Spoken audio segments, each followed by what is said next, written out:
Ang lalaki na niya mga kabi. Ang dami na rin anak nito.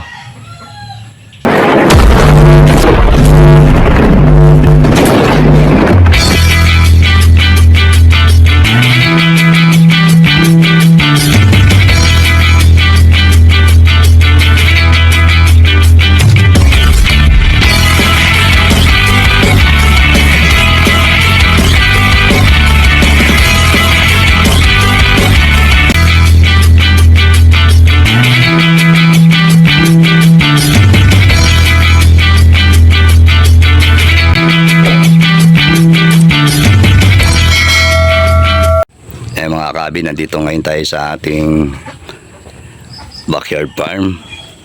Papakita ko sa inyo ngayon yung ating FC Swordtail. Marami na sila ngayon, tuloy-tuloy ang breed. Ito ngayon sila mga kabi.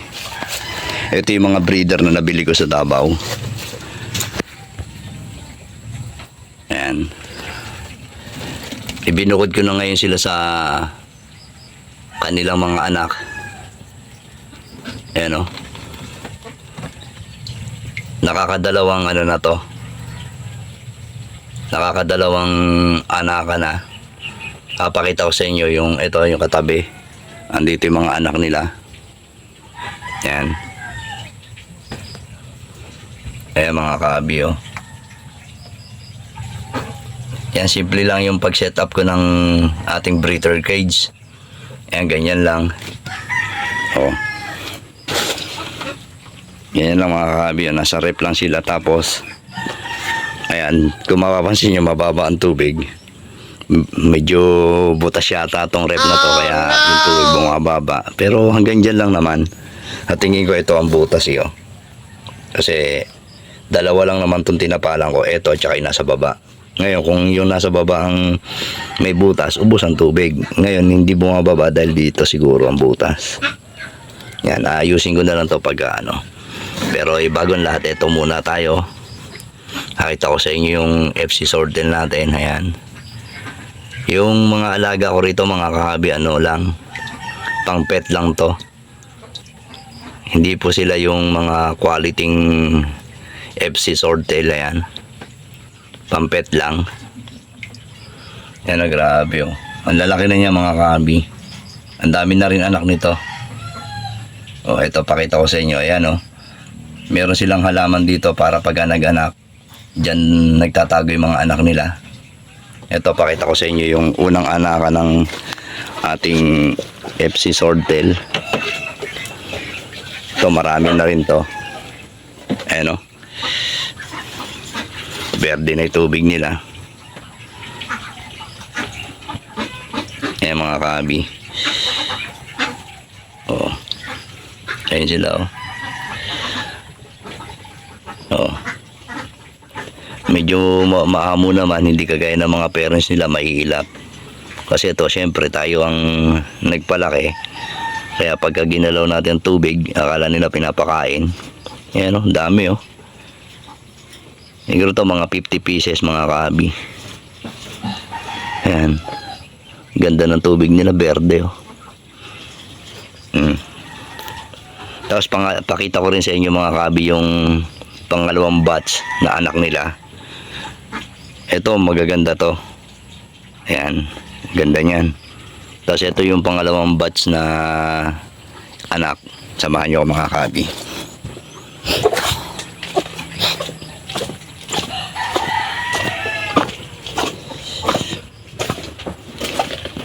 Yan, nandito mga kabi yung pangalawang batch ng ating FC Swordtail. Hindi lang natin kasi magano makita kasi berde na rin yung tubig. Nasisigatan sila ng araw. Ayan o. Makikita nyo na rin mahaba na rin yung pin nila. Ayan. Ayan.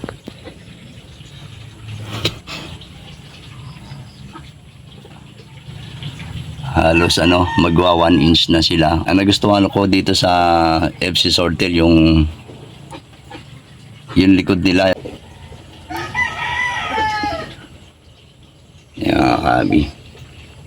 Medyo naglumot na rin yung aquarium. Kaya ganyan. Ay, may mga malalaki na rin, oh. Oh, gutom pa rin sila, oh. Ito ang ganda, oh.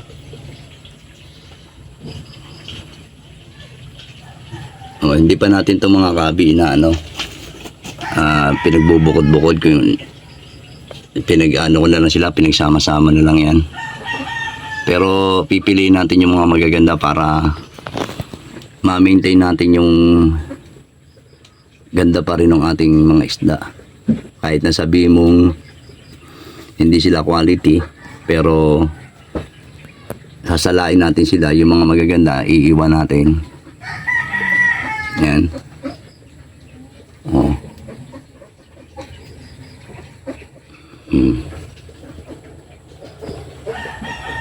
Yan mga kabi. Ngayon panibagong salang ko yun, saka kanilang mga magulang na maparami pa uli sila. Yan, ang dami nito mga kabi, siguro to mga 60 pieces naman to. Yan. Hindi ko alam kung ilang breeder ang naganak nito, pero ang dami. Wala na, lumot na, oh. Oh, ayan, oh. Hindi na sila gaano makita. Ayan. Lumot na. Naarawan kasi ito mga kabi. Oh. Ayan, oh. Yung mga kabi, berde na yung mga tubig.